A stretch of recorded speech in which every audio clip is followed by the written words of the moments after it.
Hello mga lalabs! Kumusta na po kayo?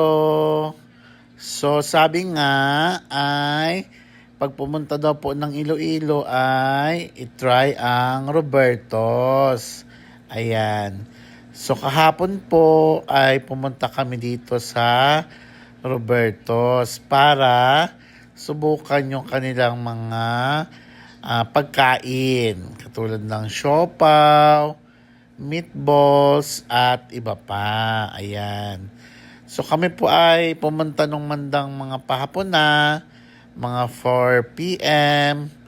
Subalit pagdating po namin sa Robertos ay sold out na po ang lahat nilang mga pagkain. Ayan.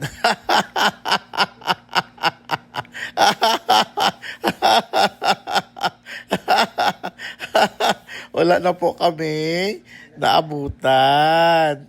So, yan po ang nangyari sa amin kahapon.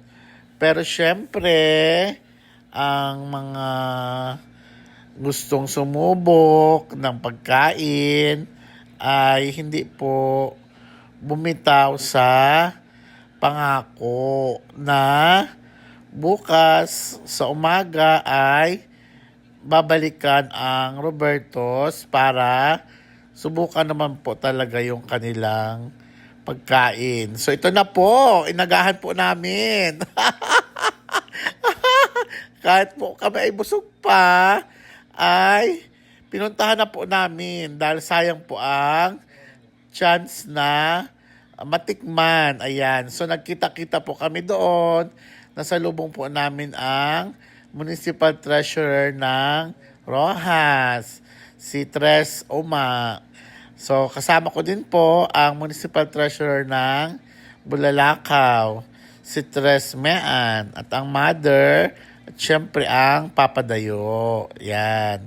So mahaba po ang pila pala talaga ng mga kumakain dito. Ang dami po pala talagang kumakain dito dahil marami po silang mga iba't ibang mga pagkain na ino-offer.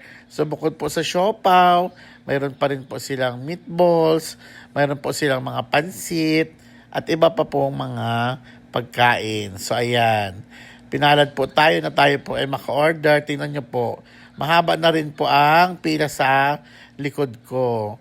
So, ang bestseller daw po talaga nila dito ay yung Queen Siopaw.